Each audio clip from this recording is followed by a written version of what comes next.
for the steamy hot lesbian love scene.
Welcome back to the 22nd Street Podcast. Strangest podcast on the block. Hey, we're chatting about David Lynch's Mulholland Drive, which is my favorite movie. Tyler and I watched it about a month ago. It's a real crazy story full of twists and turns. And, you know, we kind of got different meanings out of it, but I'm just going to kind of roll through the plot here for a minute or two. We're not giving away literally everything, but just kind of a roundabout view of my favorite flick. So, the story follows Betty. She's an actress from Canada. Her aunt is allowing her to stay at her apartment in L.A. While she's working on a film back home in Canada. And Betty moves in to her aunt's apartment. Turns out there's a girl there that was in a car wreck up on Mulholland Drive. The night before, she kind of crawled there for safety. Betty ends up trying to help this woman, Rita, figure out who she is. And all the while, there's a few different fragmented stories going on, such as a director that can't seem to get a grip around his own film. There's also a very horrible hitman mixed in there, as well as a few other characters that we'll get into later. But as we get towards the end of the film, all of a sudden it takes a switch, and all of a sudden Betty is now Diane, Rita is now Camilla. It turns out the two were in a sexual tryst of some sort, and Camilla left Diane for the director of a film they were mutually working upon. And so now you're kind of left with these two films. It's a disfragmented kind of film, but you're left to kind of interpret on your own what they mean. And so with that, I'd say let's just jump into what we're thinking the film really means. Like, what was your first initial thought when you saw it? Yeah, so I was following it closely, like paying probably too much attention to what was going on in the movie, as far as details and things like that, because you told me that there was a different meaning than what it appears, I guess. So I was trying to get something out of it. And as soon as that switch happens, everything kind of fell apart for me. I was like, I thought I had this kind of figured out, and I didn't. Yeah. So the thing that like stuck with me even before you kind of told me your theory was that there's some weird stuff going on in Hollywood. Right, right. That's really kind of it's all throughout the movie. Right, you notice just little things here or there. There's kind of just some creepy, men and just creepy vibes given off by some of the men in the film. A lot of the men that are associated with the making of the film and their attitudes towards the actresses involved, right? Yeah, right. That board meeting style conference was really weird. Mm-hmm. The way that, all these men are making the decisions, it's like, there's one person in charge of the top of Hollywood, Obviously, it's kind of what we think of Hollywood as from the outside, is that it's controlled in this weird way where people get to make decisions, and, you have to be chosen to be a part of that whole thing. Right. So it makes it seem like, oh, there's things just beyond your control. There's this one guy that just with the flip of a switch decides your fate in whether you're going to make the movie or be in the movie, and so forth. And so it kind of just gives Hollywood a very automatic, robotic vibe that, kind of makes it seem like no matter how talented you are, sometimes you're just not going to make the cut, or the choice is based on something else other than your talent altogether, right? Which is partly true. Mm-hmm. And, we find out all these weird things that do actually happen in Hollywood, like Harvey Weinstein and a lot of other predatory men in Hollywood. So it's not far-fetched whatsoever to see that, people are orchestrating things based on them being a powerful person and taking advantage of people. Right, putting people in a place that, are giving them kind of what they want sexually or however, in whatever inappropriate manner. And so this movie kind of sheds light on that metaphorically. I think there's a link that we'll include in the video of another video we checked out of a gentleman kind of going through the plot in similar terms. Exactly. Kind of basically like one of the situations where there's a man in power, and I don't remember exactly how he described it, but it was the whole casting couch, as they refer to a situation. Right, like women being on the casting couch, meaning they're, kind of giving themselves up for, some kind of inappropriate favors in order to, get a part that they desire. Yep. We'll definitely link that. Mm-hmm. It's a super interesting video. Yeah, I was kind of blown away by how well it matches kind of everything. We went through so many theories, and a lot of them added up, and they had a lot of really good points, but some of them didn't just close it all up.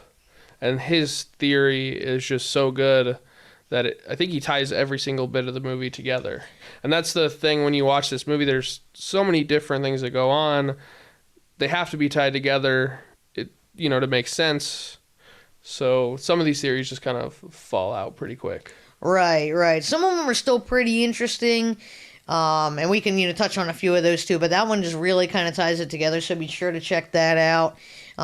Because there's so many nuances and every little thing in the movie, down to just what someone's wearing sometimes, what color the background is, just really plays into the plot just so deeply. And this gentleman just, kind of picks it apart. So right. And I like that a lot of these theories, there's a specific website here. It's Mulholland-Drive.net, I believe. We can link that too.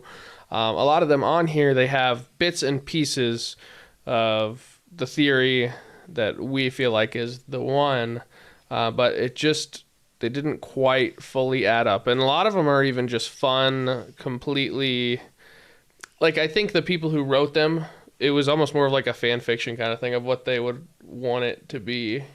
Right, sometimes, yeah, it kind of seems that way. Throughout the film, Betty is helping this girl Rita to find her memories and kind of climb out of this amnesia, and throughout the process they sort of fall in love, and they have a little sexual tryst towards the end of the first portion of the film.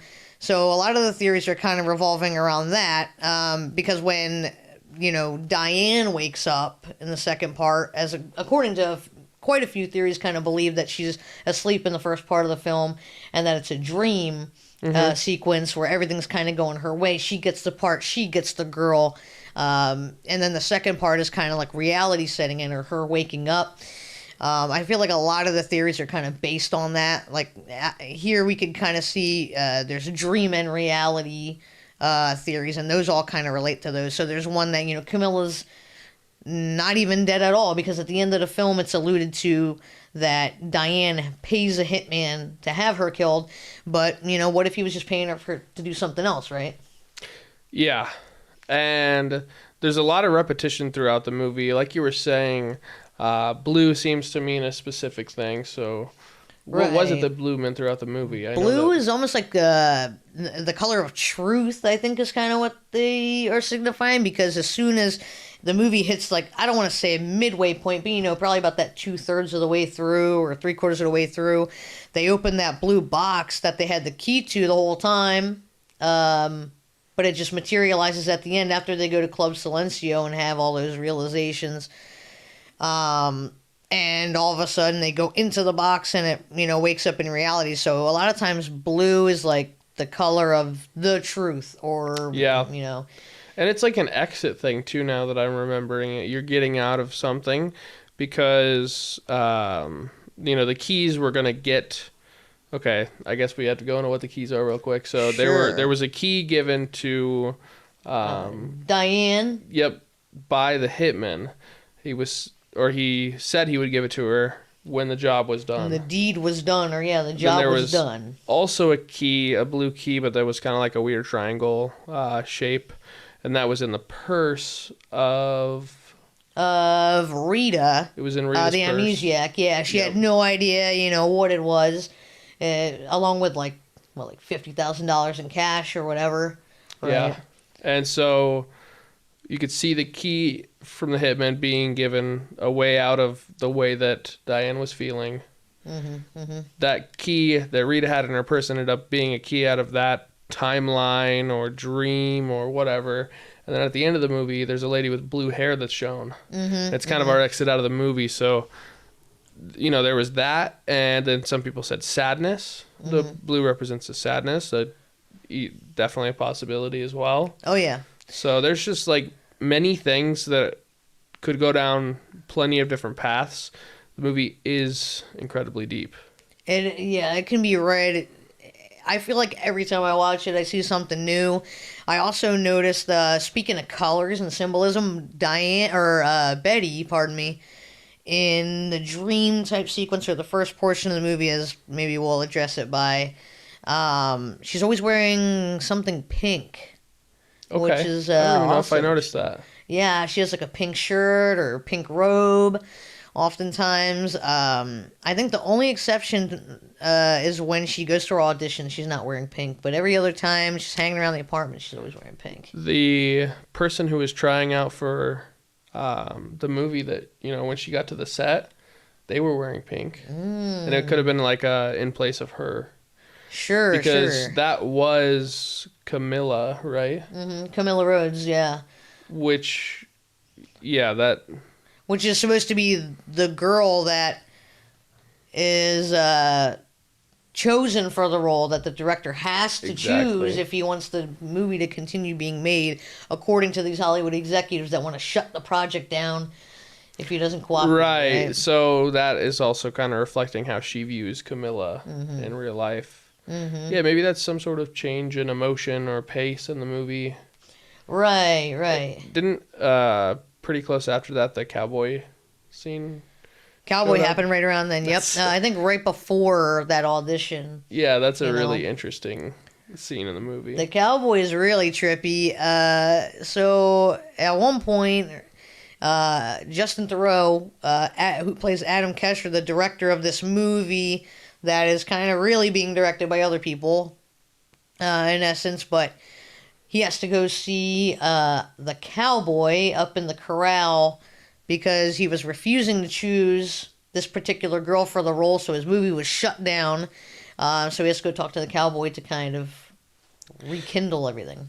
Right, and another note is that scene is, I guess you could say, like an interpolation of another scene from a different movie, which Lynch is definitely famous for, and he did it a lot in this. A lot of the old Hollywood, I guess you could say, feelings from the movie, they come from Sunset Boulevard, which he definitely was heavily inspired by.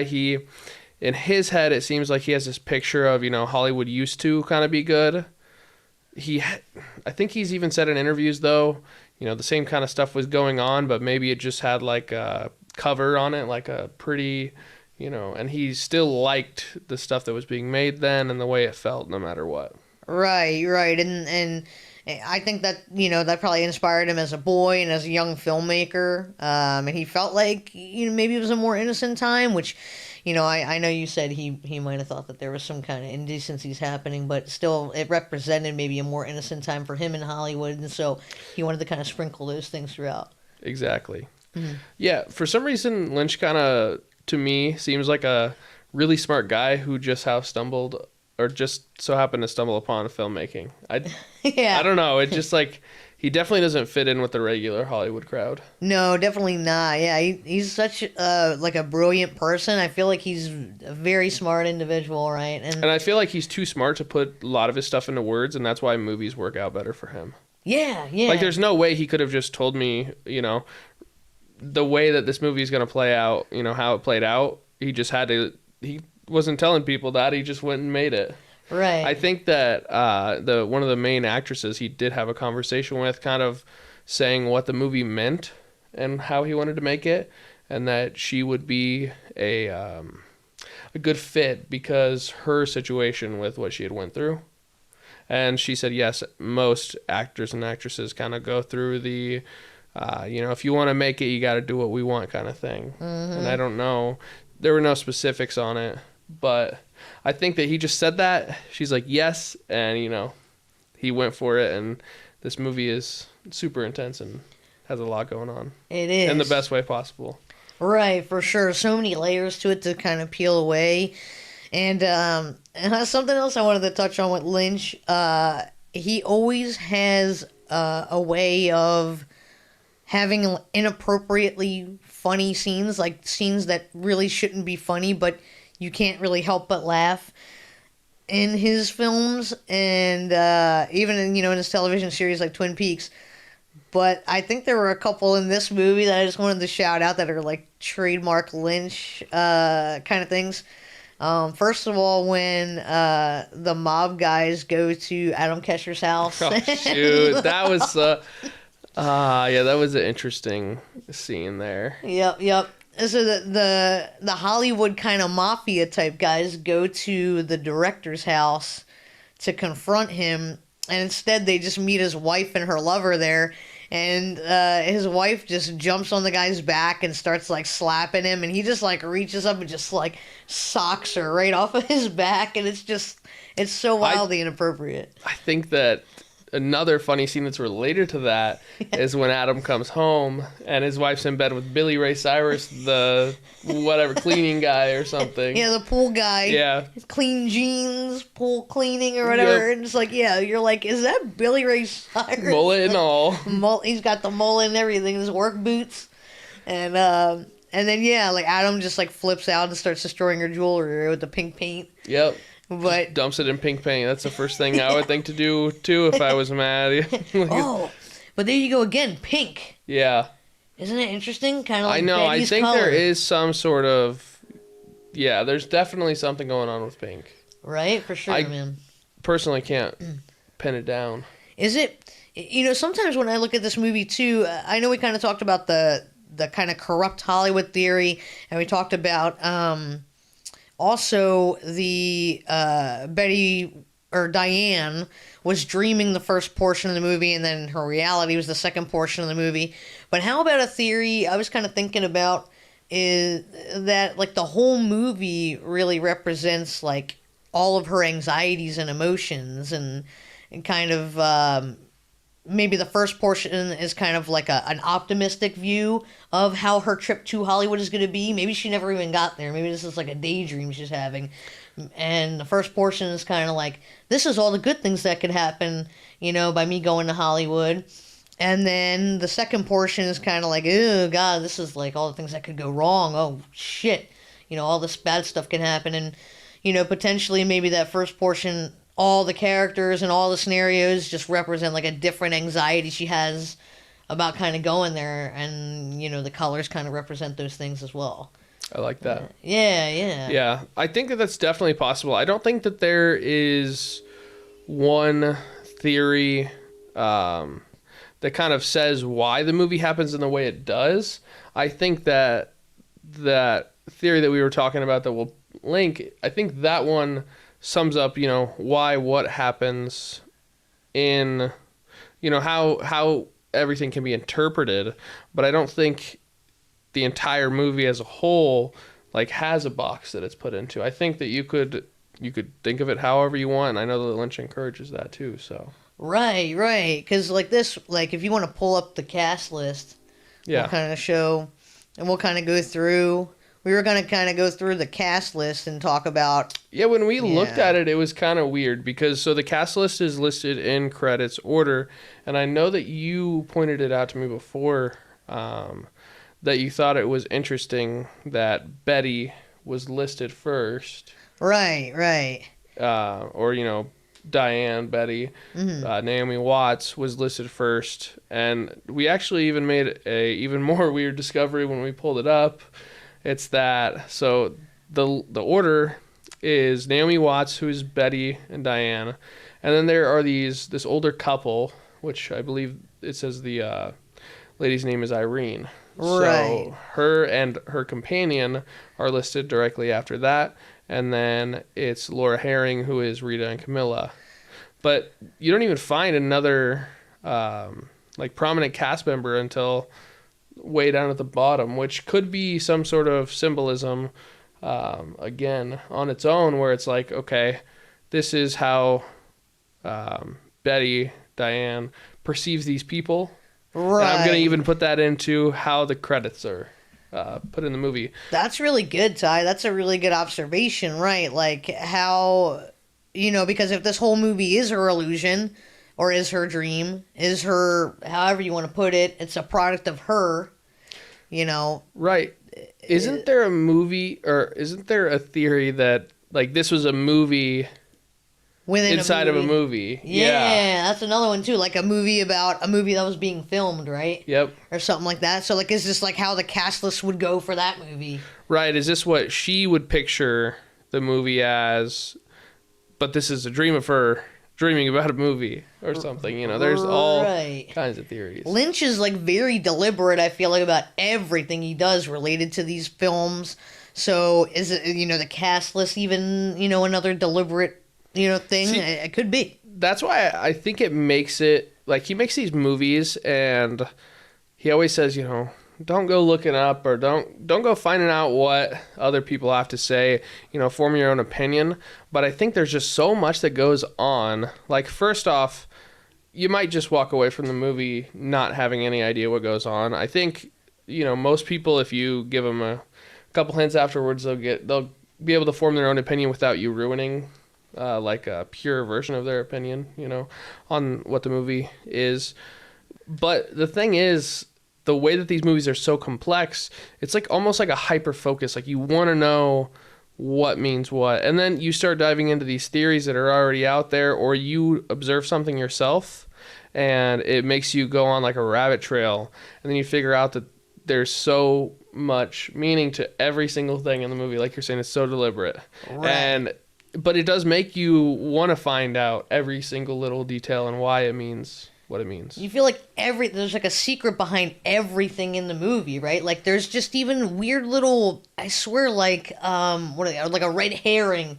Sometimes it'll just show you like a scene of a telephone, and you're like, and who knows, that might actually lead somewhere. But sometimes it's like, well, all right, well, who's calling that phone, and whose phone is that? And then you'll watch the movie again just to try to figure it out, and you will not figure it out. Well, there is a scene specifically in the movie where it's like the head of Hollywood or someone was trying to reach out to Diane too, and another weird, And the phone just goes unanswered, right? So, and something you probably never noticed just watching it through. Mm-hmm. You're just like, I had to look that up, and then I had to confirm too, because I was like, okay, it's like a red background or something, but is it really the same thing? Yeah, it does. It's got the same lamp and everything there.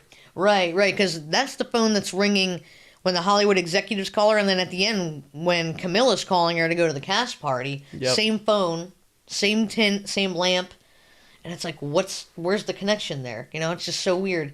So there's all those little clues that are just kind of sprinkled, and you just want to figure them out. You want to, figure out what Lynch was feeling and why he put that in there.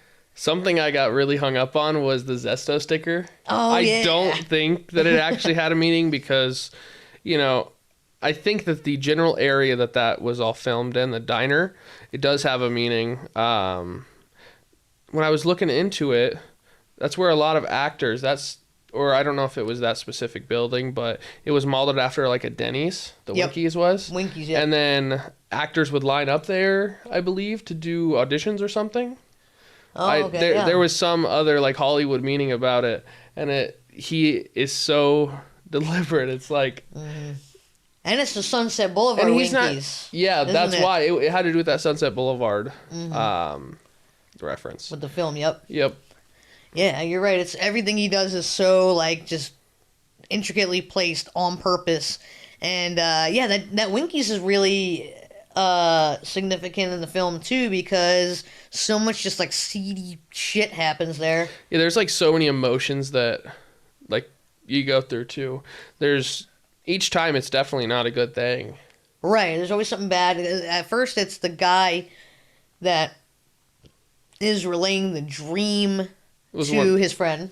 That one threw me off. That scene threw me off a little bit too. Yeah, I liked it for sure. This guy's telling his friend about a dream he had and how there's somebody in the back of this man in the back of the diner and how he's doing it. He's the cause of it. And how he wants to kind of go back there and see if he's actually there so he can get rid of that horrible feeling. Right? Yep, that's what I was going to say. He just wants to get rid of the feeling. And what happens when he goes in the back? A little jump scare and he dies. Or, like a coronary? He dies, yeah.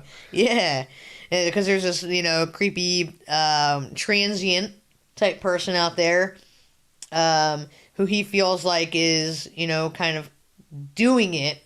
So he says, which can be interpreted, of course, another 100 ways.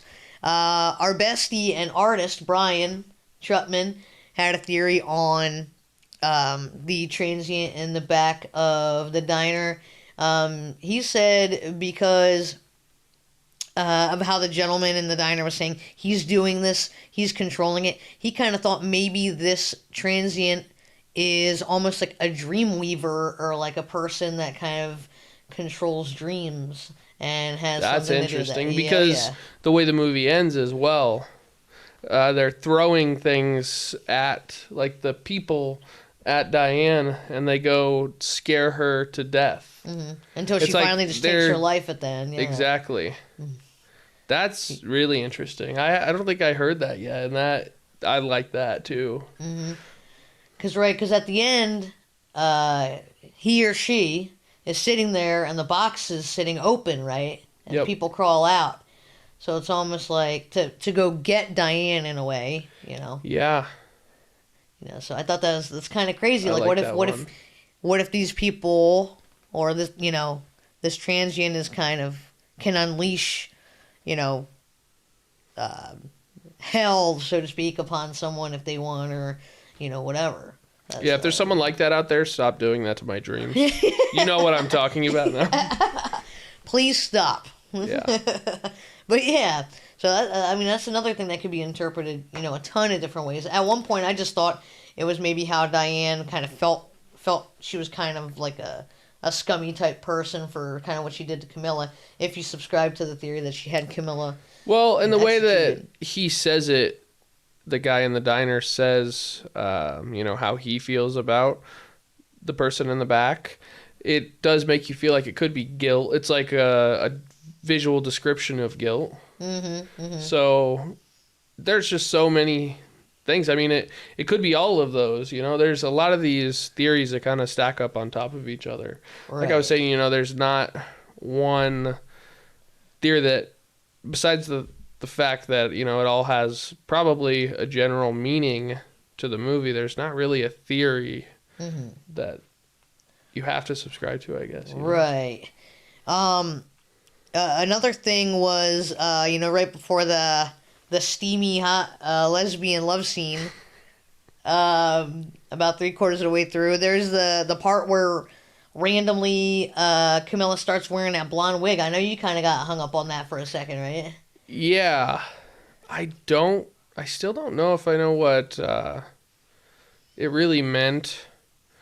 I think that, the dream started falling apart. Right. And, sometimes that happens. You'll be having a dream and you'll start to wake up and it gets all weird. Mm-hmm. So she was trying to make her, so it would be, Betty was trying to make Rita look like either Betty or Diane. And it somehow made Rita feel more comfortable. Right. So what does that mean to you? I felt like if we're going towards the Betty's or Diane's dream, I feel like it's almost like she's starting to wake up and she's starting to realize that this version of Rita or Camilla in her dream is just her. And oh, now she's starting, to look more like me. And oh, they're connecting and being together, making love, like they're coming together. Right. Is this all one person and the good and bad things about them? Right, okay. Right. Because this is all just like Diane's ideal view of Camilla, but it's really not Camilla at the end of the day. It's just how Diane wants her to be. She wants her to be this helpless woman that just needs her, Yeah, that is so interesting. The fact that, one of the things you told me when it was, when we were watching the movie is pay really close attention to how everything seems so perfect. And that's what this first part of the dream is. It's like this fantasy world, Right. She gets off of the plane and she had such a good time and she met someone along the way and then her bags are being thrown and she's just so surprised that they're being, thrown into the back of the car. Everything's already, it's happening so fast and it's like too perfect. Right. Everything is just rolling like right downhill for her. She rolls right into town, goes to her aunt's apartment. It's really sweet. She like gets an audition instantly, Yeah. The ideal apartment. Yeah. With this beautiful woman in there that, just happens to be helpless and need her help. And the landlord's just cool with her being there. And, everything is just, it's too perfect. Which could also, oh, sorry. Were you gonna say? I was going to say that the part where she does the audition kind of threw me for a loop because it starts to me to feel like it's not perfect anymore. And I didn't understand that, but it would be perfect in the sense that she wants all of the blame for, why she can't get this role to be thrown onto someone else. Yep. So they're like, oh, this director's he's a washed up director. He's never going to get you that part or whatever. He's never even going to get to make that movie, da-da-da-da-da.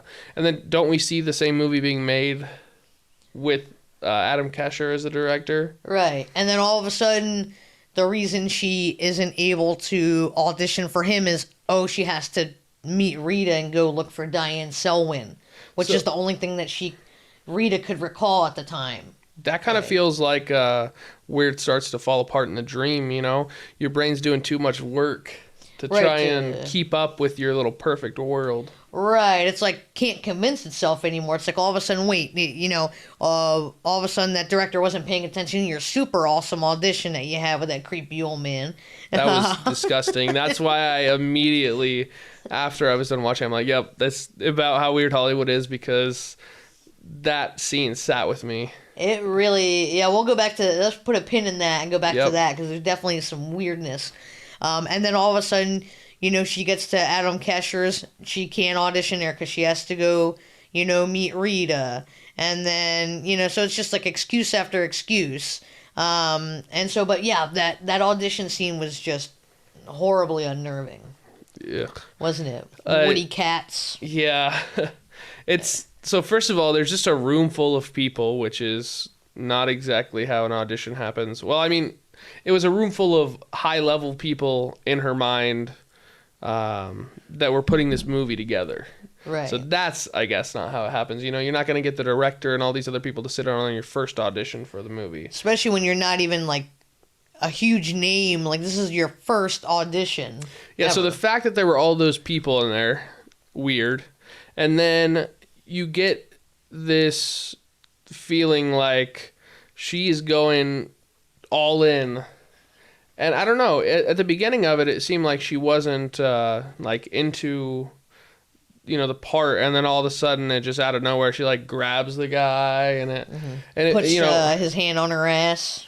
Right, and afterwards you get this feeling like, oh, that's what he wanted, and they're probably just gonna call like 20 other girls in here and keep doing this because this guy's a weirdo and he gets satisfaction out of it. That's kind of what I got out of that. Right. Oh, yep, you're never gonna get to see the light of day with that. Oh, next person, and Right. Just kind of like just pumping them in and out, and this guy is just they're creeping on all these women as they come in to audition. I think that's the most blatant like point in the movie, if we're gonna subscribe to that theory, is it just puts it in front of your face, and then the whole movie can get to revolve around that if you want to think that that's how it works. Really, that's, if you look at it that way, that's almost like the climax of the movie, because it just stands out to right on the nose for Hollywood predatory behavior. Yep, it just confirms suspicions. And I feel like another way to look at that one, the creepy audition scene, is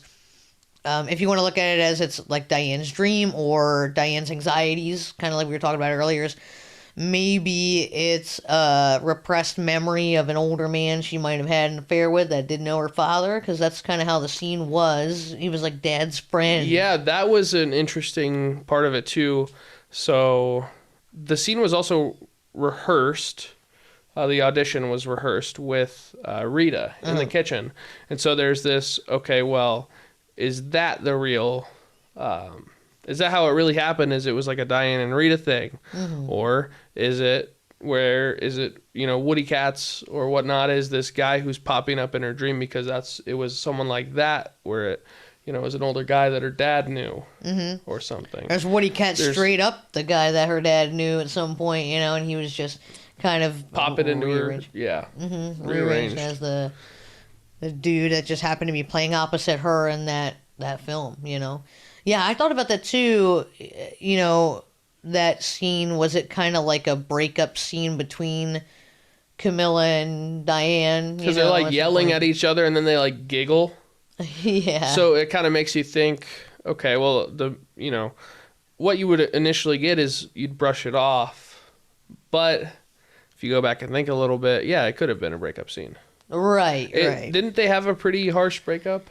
They did, and they actually did show a scene later of them, sort of, I think it's after they show her being Camilla, kind of being intimate in the car with the director.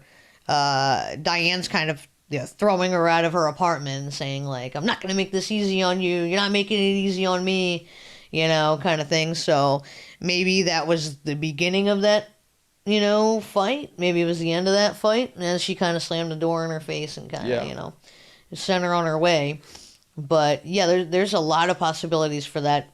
I feel like that audition scene. It's just like every single thing. I mean, that is what 5 minutes worth of the movie that we just talked about. Yeah. Everything in the movie can be analyzed, and you could find a million different things. Absolutely. That happen throughout the movie, and that could mean something. Maybe they don't, maybe they do. Right.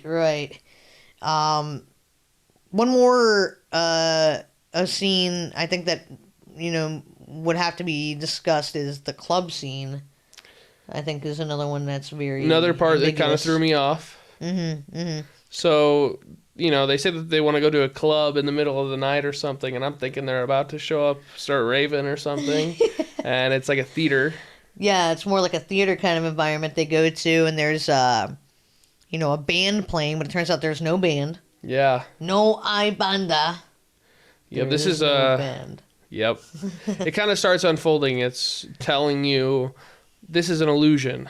I think he yells, "This is all an illusion. This is all an illusion." And is he yelling that at the audience, the viewers? Is he yelling that at Diana and Camilla? Right. Or Betty and Camilla, but Diane in her dream. Yeah. Who's he trying to really get through to, He's saying it's all recorded. It's all an illusion, and you start thinking, well, have I just been watching, like, some bullshit this whole first, 3/4 of the movie? Right. And then it's followed by that beautiful woman that comes out to sing with a really beautiful voice, that Roy Orbison song. But it's in Spanish, right? Yep. And then she kind of faints, and they carry her off, and it's just the girls start crying in the audience, and that's when that blue box appears. Yeah, it was like a forced crying. Like, okay, what would people actually do in that situation? It's like they're stuck in their seats, just like a dream. Like, you know what I mean? You're in a scene in a dream. Right, and they look like they... You don't have a lot of control unless you're like lucid dreaming. Yeah, yep. and they seemed like they were kind of uncomfortable. Yeah. Right? And like, It's just like they start pouring out tears, and I think then do they get up after that? yeah, then they find that box. Yep. And they're And like, that's- whoa, we got that key, man. We got to go check it out. And that's when everything kind of unravels from there, right? Right. I don't think. How does that scene play out where the box is unlocked? Isn't it that Rita's gone? Actually, the opposite. No, yeah. Yeah, Betty's gone. She's like, Betty, ¿Dónde wasn't, está? didn't she like kind of look for her and then get too curious and open the box and it was over? Or how did that play out? Yeah, it kind of seemed like that, didn't it? Like, they go into the bedroom because they had left the key and the money up hidden in like a little box in the Oh, yeah, because the closet. purse was full of a bunch of money. It's kind of sketchy, Yeah, which we now kind of have some other theories we can talk about here in a sec. right. And they go into the room. They get the box down. It kind of zooms in on Rita opening the box, and then she looks around, and all of a sudden Betty's gone. Yep. And then she kind of looks around, maybe even a little mischievous or just curious, right? And kind of opens the box, not really sure Right. kind of what's really to come, but she does it anyway. Rita's to blame for everything.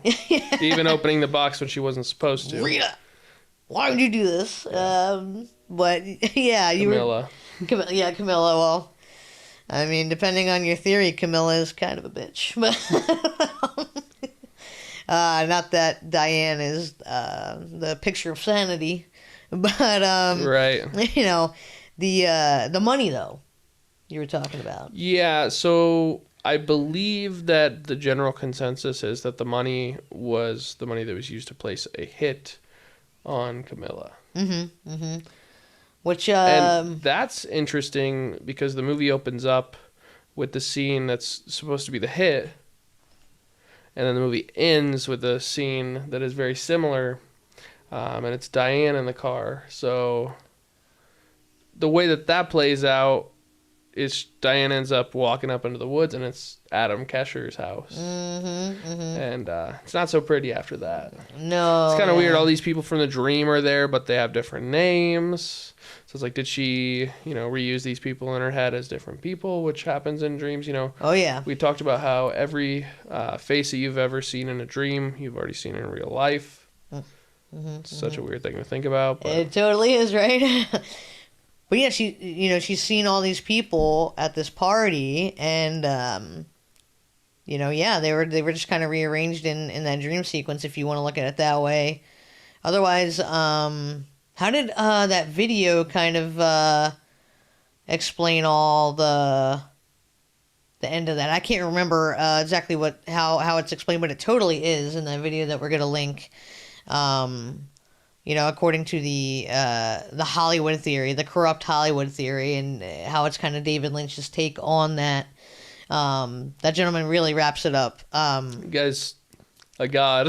I don't know how he sat and took all the time to connect all the dots, but he did. He really did. It's called The Secret of Mulholland Drive, I think is the title of the video. Is Yep. that correct? Yeah. Kind of a little clickbaity title. Might have one of those for this video. Watch out for it. Yeah, watch out, guys. Yeah, so, that's where it kind of snowballs downhill or shitballs downhill into Diane's eventual taking of her own life, which I'd also like to point out. I know you were talking about how blue represents exits. When she goes to reach in and grab that gun out of the drawer, there's also something blue in there, isn't there? Which we think is the box. Right. It looks just like it, so. So then if you really have to pause the movie. I think you could probably just look up a picture if you want to see that, because I don't think you'll be able to catch it in the actual movie. Right. I remember you caught that, and I was fascinated. I don't know where I found that. Just one of those things where I was digging around and trying to find, I think, something out about the blue, and then a picture on Google came up, and it's got her grabbing the gun, and it's on a blurred frame, but you can see the blue box in the drawer.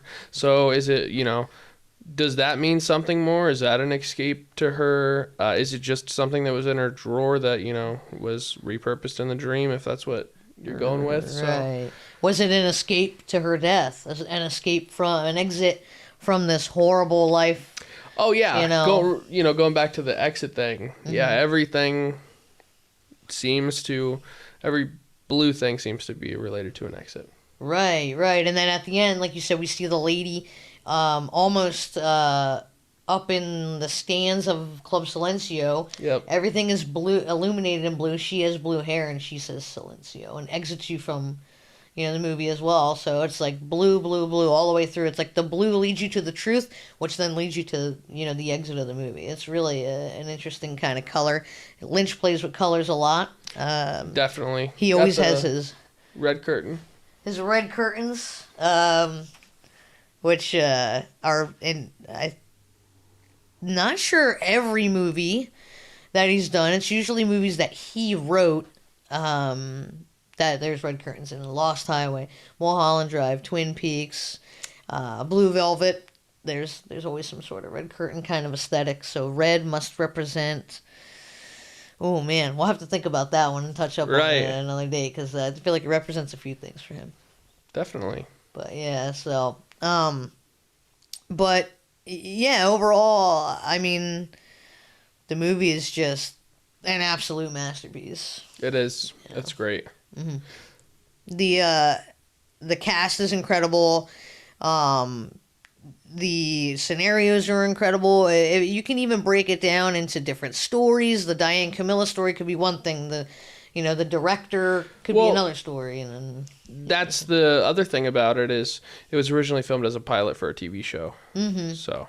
Right, and God, can you imagine if it ended up being a TV show? That would have been just so sick. That'd be crazy. Yeah, man, it would have been like. But it might not have been what we got now. So that's true. Grateful for the movie being out. That's true. Yeah, absolutely. And, we encourage everyone to go out and check it out if you haven't seen it. Form your own opinion. Right. Although we just gave you about 50 to form to help with that. But try to just kind of get, your own vibe going for the movie. Come back and, let us know what you think. Yeah, if you picked up something that we didn't, I mean, there's a lot of things that we didn't mention just because, for the sake of time, just kind of what popped into our heads right now. Because it has been a bit since we've seen the movie. But yeah, go ahead and let us know things we missed, your theories. Right. Let us know, which one you subscribe to personally, or which ones you could even see as a possibility. Let us know if you've seen any of, Lynch's other work, which is very impressive. We're going to keep kind of talking about Lynch and other films and just other kind of awesome things overall. Yeah, we also, this podcast isn't set to a specific genre or anything like most podcasts. We're not necessarily going to have a niche. We could talk about anything. Another topic that we were thinking about talking today was sports. So kind of be on the lookout. If maybe this stuff doesn't interest you, we'll have tons of different types of podcasts. Mm-hmm. And then also something to note, we just got it set up so that our podcast would release on a bunch of other platforms. So if you listen to podcasts rather than watching them, go ahead and check it out. A fun thing that I did the other day was ask Alexa to play the podcast. Pretty cool. So cool. And then if you watch the podcast on YouTube, make sure you like and subscribe the videos. Otherwise, David Lynch is going to find